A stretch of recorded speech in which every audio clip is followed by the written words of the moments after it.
제1장 진공빛이란 성화의 예수나 불화의 부처의 모습에는 특히 머리 부위에 금빛 광채 나는 원이나 원반이 그려져 있다.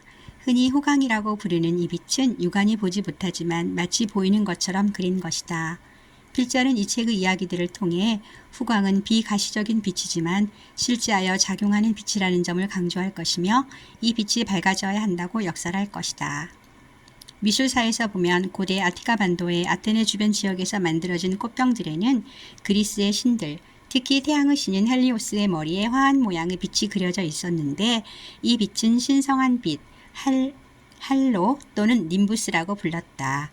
연구자들은 이 님부스가 성인이나 사람의 머리를 원형으로 에워싼 빛, 즉 후광을 표현한 가장 오래된 그림일 것으로 보고 있다. 님부스는 후에 빛으로 된 왕관으로 변형되었고 이집트의 프톨레미우스 왕조의 왕들은 처음으로 신성의 상징으로 채용하였다. 이어 로마의 황제들이 1세기경에 동전과 화폐에서 사용했으며 4세기 중반부터 이러한 상징이 그리스도를 표현한 그림에 사용되었다. 4세기 말부터는 신의 어린 양을 그린 그림에도 이러한 후광이 장식되었고 5세기경에는 천사들의 모습을 그린 그림에도 쓰였다. 6세기에는 동정녀, 사도, 그리고 다른 성인들에게도 관습적인 상징으로 그려졌고 심지어는 그가 고매한 사람임을 암시하기 위해 생존 인물을 그린 그림에도 후광이 그려졌다. 이러한 후광의 표현은 1, 2세기에 헬레니즘 미술의 영향을 받던 간다라 조각에 전해져서 이러한 원형의 후광이 불상을 에워싸고 있는 것으로 표현되기 시작했고 인도와 극동지방에 전해졌다. 후광의 빛은 성분이 진공이어서 모습이 없지만 실제에 있는 빛이다. 하지만 후광에 대한 표현이 미술사에서 전개되면서 실제로는 후광이 밝지 않은데도 마치 밝은 빛이 있는 것처럼 표현된 사례도 있었을 것이라고 짐작할 수 있다. 그리스도나 부처의 머리를 원형으로 에워싼 빛, 즉 광명한 후광이 발현해 있었을 것이다. 이는 의심의 여지가 없다. 또한 사도나 나한 등 성자들의 모습에도 일반인들보다 훨씬 밝은 후광이 발현돼 있었을 것으로 볼 수 있다. 사람의 모습이 후광을 띤 것은 오늘날에도 사람들의 모습에서 발견할 수 있다. 즉 흔히 제3의 눈이라고 부르는 진공성분 빛을 알아보는 빛의 눈을 뜬 사람들의 모습이 저마다 밝기가 다르게 후광을 띤 것을 알아보게 된다. 그 사람이 깨달은 사람이면 일반인과는 특별히 밝은 후광을 띤 것을 볼 수 있고 어떤 분야에서 천재성을 발휘하는 사람도 일반인보다 밝은 후광이 발현해 있는 것을 볼 수 있다. 일반인의 모습에도 그 밝기가 미세하나마 후광이 발생해 있는 것을 볼 수 있다. 사람 이외의 여타 생명체들의 모습에서는 후광의 빛을 볼 수 없다. 후광, 진공빛은 영성이어서 오직 사람에게만 있고 여타 생명체에는 거의 존재하지 않기 때문이다.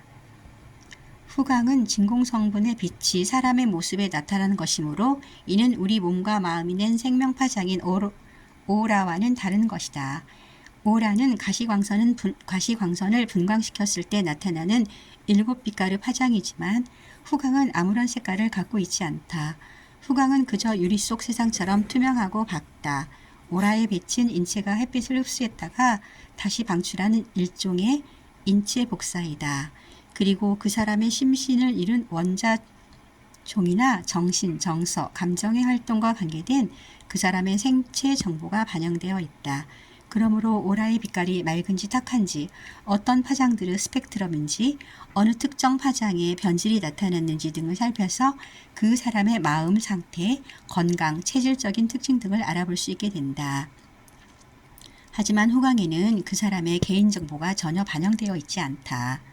진공빛은 이 우주 자연에서 영향받은 그 어떤 정보도 함유하고 있지 않으며 오직 진공성분으로 충만했을 뿐 투명하게 비어있다.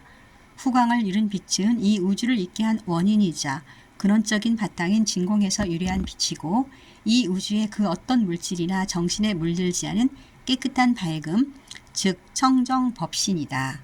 사람을 영혼육의 삼중 구조로 이해한다면 육은 이 우주의 물질에서 성분을 얻은 것이고 혼은 이 우주의 정신적인 현상에서 정보 에너지를 얻어 성립한 것이다.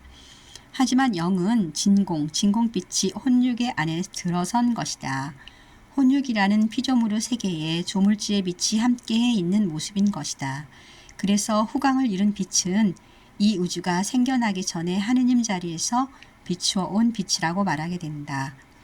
후광에 대해 말하면서 함께 알아야 할 것은 후광, 즉 진공 성분의 빛의 세계는 모든 것을 아는 지성의 세계라는 점이다.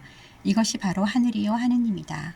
후광은 빛이신 하느님의 전능한 지성과 관계된 신성한 빛이요 자기를 자각하는 성자 신의 빛이다. 진공성분 빛이 이러한 신령한 지성을 가졌다는 점에서 공적 영지의 광명이라고 부를 수 있다. 따라서 이러한 신령한 빛이 혼육, 심신 안에 깃들어 우리의 자아를 이룬 것을 자각하는 것이 곧 깨달음이 되는 것이다. 그러므로 이 후광의 정체에 대해 알 필요가 있다.